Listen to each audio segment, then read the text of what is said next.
Dans toutes les sociétés humaines, il existe une manière insidieuse d'évaluer les femmes qui s'emballaient de soi tant elle a été répétée, normalisée, intégrée aux représentations collectives.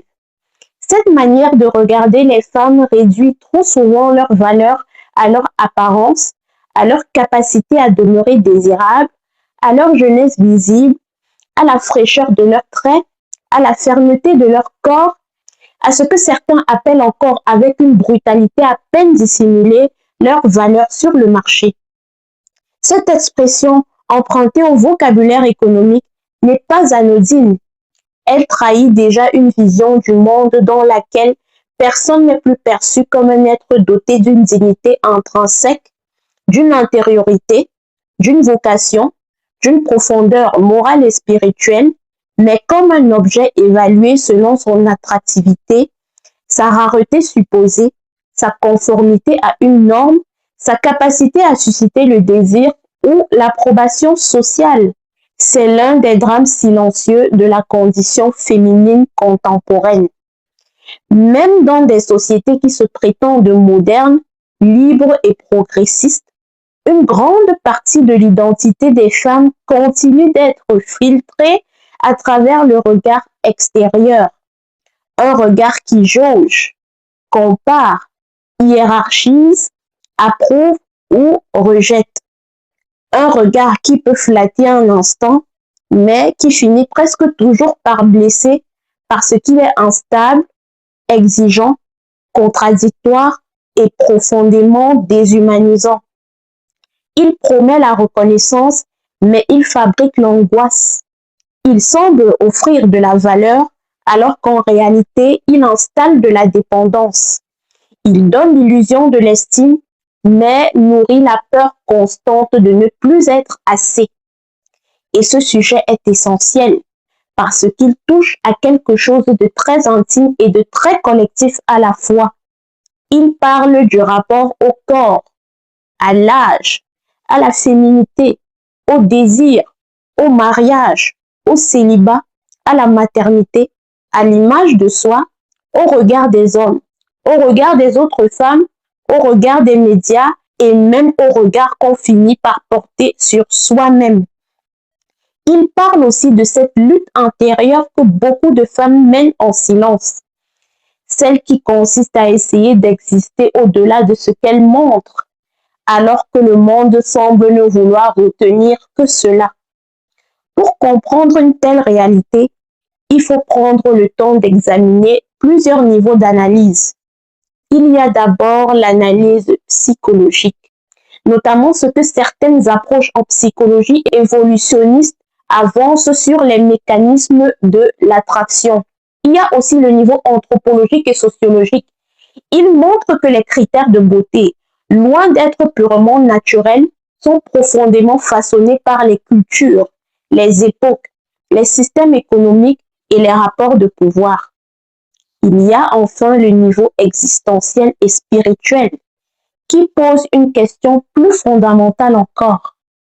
Qu'est-ce qui fonde réellement la valeur d'un être humain? Et qu'est-ce qu'une femme doit croire d'elle-même pour ne pas laisser le regard du monde définir son identité? Il est très important de commencer par une nuance essentielle. Lorsqu'on parle de beauté, il ne s'agit pas de mépriser le corps, ni de nier que l'apparence joue un rôle réel dans les relations humaines. Ce serait faux, simpliste et inutilement culpabilisant. L'apparence existe, elle est perçue, elle influence les premières impressions, elle entre dans les dynamiques d'attraction. Le problème n'est donc pas l'existence de la beauté, le problème, c'est l'absolutisation de la beauté. C'est le moment où l'apparence cesse d'être un aspect de la personne pour devenir sa mesure principale. C'est le moment où le corps n'est plus une dimension de l'être, mais son tribunal. C'est le moment où la femme ne se vit plus comme un sujet, mais comme une image à maintenir. Et c'est là que commence l'insécurité chronique.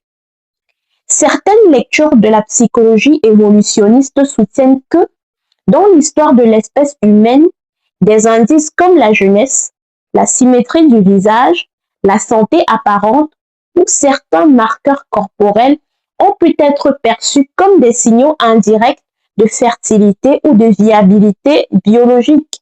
Ces hypothèses cherchent à expliquer pourquoi certains traits sont largement valorisés dans de nombreuses cultures.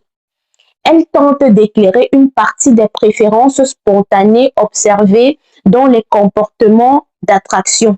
Mais il faut manier ces analyses avec prudence. D'abord parce qu'elles décrivent des tendances statistiques et non des vérités morales. Ensuite, parce qu'un mécanisme explicatif n'est jamais une justification éthique.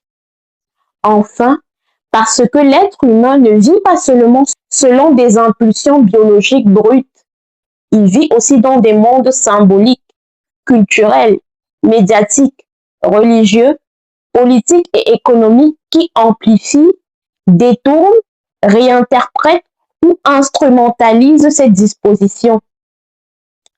Autrement dit, même si certaines préférences ont une base biologique partielle, la société moderne ne se contente pas de les refléter, elle les exacerbe, les marchandise et les radicalise. Elle transforme une réalité complexe en injonction permanente. Elle ne dit pas seulement qu'il existe des préférences humaines, elle impose à la femme l'obligation de se conformer sans cesse à une version idéalisée, souvent inaccessible, artificielle et changeante de la féminité désirable. Et ce passage est crucial, car entre une tendance naturelle et une norme oppressive, il y a tout le poids de l'organisation sociale. L'anthropologie nous aide précisément à comprendre cela.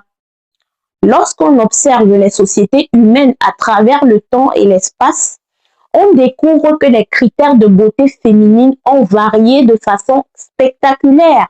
Certaines cultures ont valorisé les corps pleins associés à l'abondance, à la santé ou à la prospérité. D'autres ont valorisé la minceur. Certaines ont admiré les peaux claires, d'autres les peaux foncées ou bronzées.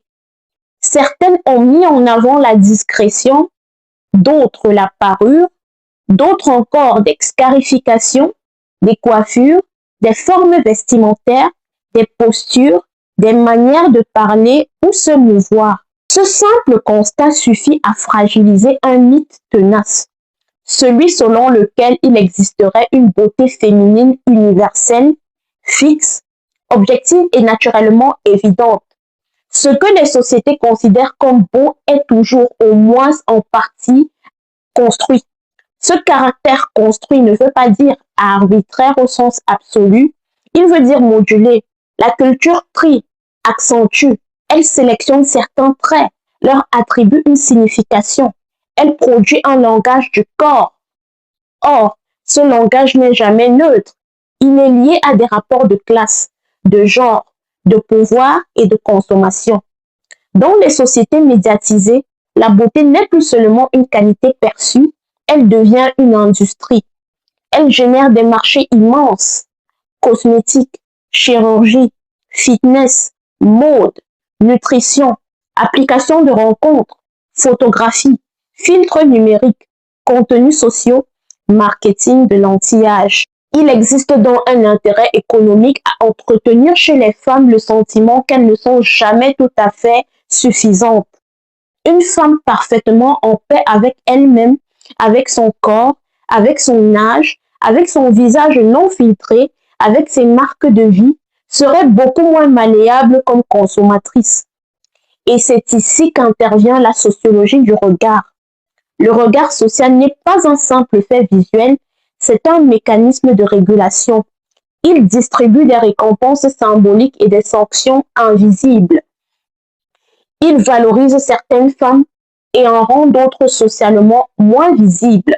Il accorde de l'attention à celles qui correspondent aux normes dominantes, puis il présente cette attention comme preuve de valeur intrinsèque. À l'inverse, il rend douloureusement conscientes les femmes qui vieillissent, qui ne sont pas mariées, qui ont pris du poids, qui ont accouché, qui portent des vergetures, qui ne jouent pas le jeu de la séduction normative, qui ne disposent pas des codes de la classe dominante ou qui refusent simplement de faire de leur apparence le centre de leur existence. Peu à peu, beaucoup de femmes intègrent ce regard. C'est ce qu'on pourrait appeler une surveillance intériorisée. Elles ne se contentent plus d'être regardées, elles se regardent elles-mêmes comme elles imaginent être regardées. Elles deviennent en quelque sorte à la fois sujet et objet de leur propre évaluation. Elles anticipent le jugement. Elles se corrigent, se comparent, se mesurent et s'inquiètent. Elles se demandent si elles sont encore désirables, encore choisissables, encore visibles, encore dans la course. L'insécurité n'est alors plus un événement ponctuel, elle devient un climat intérieur. Et ce climat peut être épuisant. Il faut ici nommer quelque chose de fondamental. L'insécurité chronique n'est pas une faiblesse individuelle. C'est souvent la conséquence logique d'un système de comparaison permanente. Une femme exposée depuis l'adolescence à l'idée que sa valeur dépend de son pouvoir de séduction, de sa jeunesse, de sa capacité à retenir un homme, à susciter l'envie, à effacer les traces du temps, n'a pas simplement un manque de confiance en elle. Elle a appris, dans un monde précis, à vivre sous conditions. Elle a appris que l'amour, l'attention, le mariage, la validation, parfois même la sécurité matérielle et la reconnaissance sociale semblaient être plus accessibles lorsqu'elle se rapprochait du modèle attendu. L'angoisse n'est donc pas irrationnelle, elle est produite par une logique sociale réelle. Cette logique a des effets psychologiques puissants. Elle fragilise l'estime de soi, puisqu'elle ancre l'identité dans des critères instables et externes. Elle alimente la comparaison sociale, mécanisme bien connu par lequel l'individu évalue sa propre valeur en se mesurant aux autres. Elle favorise aussi ce qu'on appelle l'objectivation de soi. Le fait de se vivre d'abord comme une apparence à présenter plutôt que comme une personne à déployer. Or, lorsqu'une femme est ainsi objectivée, y compris par elle-même, ses ressources mentales peuvent être mobilisées de façon excessive par son image corporelle au détriment de son énergie psychique, de sa créativité, de sa liberté, de sa présence au monde. Vivre constamment sous l'œil du jugement, réel ou imaginé, coûte cher intérieurement. Et ce coût augmente avec le temps, parce que la norme sociale dominante lie souvent la valeur féminine à ce qui est par définition transitoire. La jeunesse passe, le corps change, le visage se transforme, la peau raconte l'histoire vécue, le statut marital peut évoluer, la maternité peut laisser des marques, la maladie, le stress, les épreuves, le travail, les deuils, les joies même. Tout ça, ça s'inscrit dans la chair. Si on attache la valeur d'une femme à ce qui doit nécessairement se modifier, on la condamne à vivre dans la peur du déclassement symbolique. On la condamne à croire qu'au lieu de mûrir, elle se déprécie. Et c'est ici qu'il faut déconstruire frontalement l'idée de valeur marchande. Une personne n'est pas un produit. Une femme n'est pas une action cotée en bourse. Elle n'a pas un pic de valeur à 25 ans avant d'entrer dans une lente chute. Cette manière de parler emprunte au marché ces catégories de rentabilité, de désirabilité et d'obsolescence, puis les applique aux êtres humains comme s'il s'agissait d'une évidence. Or, cette logique est non seulement violente, mais fausse. Elle est fausse psychologiquement car l'être humain ne se réduit pas à ses attraits physiques. Elle est fausse sociologiquement car les relations humaines sont faites aussi d'intelligence, de caractère, de loyauté, de stabilité émotionnelle, de vision, de profondeur, de compétence, d'humour, de spiritualité et de capacité d'engagement. Elle est fausse anthropologiquement car les sociétés les plus solides ne se construisent pas sur l'adoration de la jeunesse, mais sur la transmission. L'existence, la sagesse, la fiabilité des liens. Elle est fausse spirituellement car la dignité humaine ne se négocie pas. Une femme n'a pas moins de valeur parce qu'elle vieillit. Elle n'a pas moins de valeur parce qu'elle n'est pas mariée. Elle n'a pas moins de valeur parce que son corps a porté la vie, parce qu'il a changé, parce qu'il a traversé des saisons, parce qu'il porte des vergetures, des cicatrices, de la fatigue ou de la mémoire. Ces marques ne sont pas des défauts au sens moral. Elles sont des traces d'existence. Elles témoignent d'une histoire. Le drame n'est pas qu'elles existent. Le drame est qu'une société superficielle les traite comme des pertes au lieu d'y voir parfois des signes de réalité, de maturation, de courage et d'endurance. Reprendre le contrôle de son identité suppose alors une rupture intérieure. Il faut cesser de se laisser décrire par des catégories qui profitent de notre insécurité. Il faut désapprendre la confusion entre visibilité et valeur, entre désirabilité et dignité, entre validation et vérité. Il faut aussi reconnaître qu'il ne s'agit pas d'un processus instantané. Une femme peut comprendre intellectuellement que sa valeur dépasse la beauté tout en continuant à souffrir émotionnellement du regard social. C'est normal. Les idées dominantes ne quittent pas l'âme en un jour. Elles ont souvent été répétées pendant des années. Elles se sont déposées dans les réflexes, les peurs, les comparaisons, les blessures. La reconstruction demande donc de la lucidité, de la patience, parfois même un travail thérapeutique et souvent un travail spirituel. Cette reconstruction passe aussi par une redéfinition de la valeur. Qu'est-ce qu'une femme apporte au monde? Qu'est-ce qui fait sa substance? Qu'est-ce qui demeure quand la mode change, quand les visages se transforment, quand les projecteurs se déplacent? Il faut réapprendre à nommer ce qui compte réellement. L'intelligence de discernement, la qualité du cœur, la capacité à aimer sans se trahir, la maîtrise de soi, la cohérence, la résilience, la compassion, la force morale, la capacité à bâtir, à transmettre, à créer, à consoler, à diriger, à protéger, à instruire, à prier et à persévérer. Une femme devient puissante lorsqu'elle cesse de chercher sa preuve dans le miroir et commence à la reconnaître dans sa substance. Ça ne veut pas dire qu'elle doit renoncer à prendre soin d'elle. L'empowerment authentique n'est pas le refus du soin, de l'esthétique, de l'élégance ou du plaisir d'habiter son corps avec joie. Il est la liberté de choisir sans esclavage. Il est la capacité à se présenter avec beauté sans que cette beauté devienne une obligation tyrannique. Il est la possibilité de s'aimer sans se soumettre. Une femme peut aimer se maquiller ou non, s'apprêter ou non, travailler son style ou non.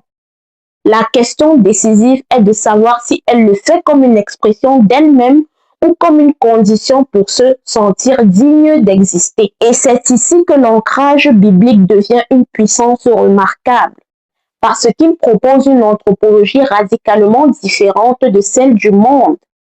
La Bible ne nie pas l'existence de la beauté, elle refuse simplement d'en faire le fondement ultime de la louange et de la valeur. Proverbe chapitre 31, verset 30 déclare: La grâce est trompeuse et la beauté est vaine. La femme qui craint l'Éternel est celle qui sera louée. Ce verset ne dit pas que la beauté n'existe pas. Il dit qu'elle est vaine au sens où elle est insuffisante, passagère, incapable de soutenir à elle seule une identité solide. Elle peut séduire, mais elle peut aussi tromper parce qu'elle donne l'apparence de la plénitude sans garantir la profondeur. Elle impressionne l'œil, mais ne révèle pas nécessairement le cœur. Elle attire l'attention, mais ne dit rien en elle-même de la sagesse, de la fidélité, de la droiture ou de la crainte de Dieu. La femme qui craint l'Éternel, en revanche, possède une valeur que le temps n'use pas de la même manière. La crainte de l'Éternel dans le sens biblique n'est pas une terreur servile, c'est une orientation intérieure faite de révérence, d'alignement, de sagesse, de conscience de Dieu, de rapport juste au bien et au mal. Une femme ainsi fondée ne dépend plus entièrement des fluctuations de l'opinion publique. Son identité ne repose pas sur le sable mouvant des standards sociaux, mais sur une relation, sur une vérité, sur un axe intérieur. Elle n'est pas parfaite, elle est enracinée. Et c'est très différent. Le texte de 1 Pierre chapitre 3 du verset 3 à 4 approfondit encore cette perspective. Ayez non cette parure extérieure qui consiste dans les cheveux tressés, les ornements d'or ou les habits qu'on revêt, mais la parure intérieure est cachée dans le cœur, la pureté incorruptible d'un esprit doux et paisible qui est d'un grand prix devant Dieu.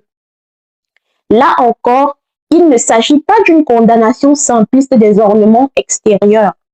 Le texte réordonne les priorités. Il rappelle que la vraie parure, celle qui a un grand prix devant Dieu, n'est pas celle qui dépend de l'œil humain, mais qui procède du cœur. Et il ajoute un mot essentiel, incorruptible. Ce que Dieu estime n'est pas soumis au même régime de corruption que l'apparence extérieure. Le cœur façonné par la vérité, la paix intérieure, la douceur forte, la profondeur morale, ça ne s'effondre pas au premier signe de vieillissement. Ce regard biblique est profondément libérateur parce qu'il retire à la société son pouvoir absolu de définition. Il dit à la femme, tu n'es pas ce que le marché dit de toi. Tu n'es pas ce que les algorithmes récompensent. Tu n'es pas ce que le regard des hommes valide ou rejette. Tu n'es pas résumé par ton âge, ton état civil, tes vergetures, tes traits, ton poids et ton niveau de désirabilité sociale. Ta valeur ne commence pas avec l'admiration des autres et elle ne s'achève pas lorsqu'elle diminue. Tu es précieuse avant d'être remarquée. Tu es digne avant d'être choisie. Tu as du prix avant d'être applaudi. C'est précisément cela. Reprendre le contrôle de son identité. Sortir de l'économie de l'approbation. Refuser d'entrer dans une logique où il faudrait mériter le droit d'être estimé. Comprendre que l'obsession de rester suffisamment belle pour ne pas être rejetée est une prison mentale et accepter peu à peu que la paix ne viendra pas de la perfection du corps, mais d'une réconciliation plus profonde avec sa propre valeur. Cette réconciliation est aussi une forme de résistance culturelle. Dans un monde qui gagne de l'argent sur le mécontentement féminin, une femme qui cesse de se mépriser devient difficile à manipuler. Dans un monde qui l'invite à se comparer sans fin, une femme qui habite son identité avec sérénité devient subversive. Dans un monde qui lui dit que son temps passe et que sa valeur baisse, une femme qui continue d'avancer avec dignité, compétence, foi, intelligence et force contredit le récit dominant. Elle prouve par son existence que la maturité n'est pas une déchéance, mais une intensification de l'être. Il faut aussi dire ceci avec clarté. Certaines femmes ont été tellement blessées par le regard social qu'elles ont fini par croire qu'elles ne pouvaient être aimées qu'à condition d'être exceptionnelles physiquement. Elles ont intériorisé l'idée qu'en dehors d'une forte désirabilité, elles seraient négligées, remplacées et invisibles. Cette peur n'est pas à ridiculiser. Elle doit être entendue avec compassion, mais elle doit aussi être contestée avec vérité. Parce que lorsqu'une femme croit cela, elle risque de livrer sa paix à une compétition qu'elle ne pourra jamais gagner.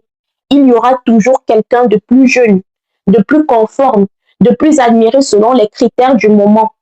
Si l'estime de soi dépend de cette comparaison, alors elle devient structurellement précaire. L'enjeu n'est donc plus d'être la plus belle dans un système injuste. L'enjeu est de ne plus laisser ce système définir le centre de soi. Une femme peut être belle et libre. Si cette vidéo vous a édifié, si elle a touché votre cœur et si elle a résonné en vous, Alors, lâchez-vous en commentaire. Répondez, est-ce que oui ou non, vous ressentez toujours la pression des dictats de la société quant à l'apparence des femmes? Merci pour votre soutien. Merci pour les 500 abonnés. On a enfin atteint notre but de 500 abonnés. Continuez à vous abonner. Abonnez-vous. Likez, partagez. Cliquez sur la cloche de notification pour être informé à chaque fois que je poste du contenu. Et quant à moi, je vous dis à très bientôt pour une nouvelle vidéo. Ciao, ciao.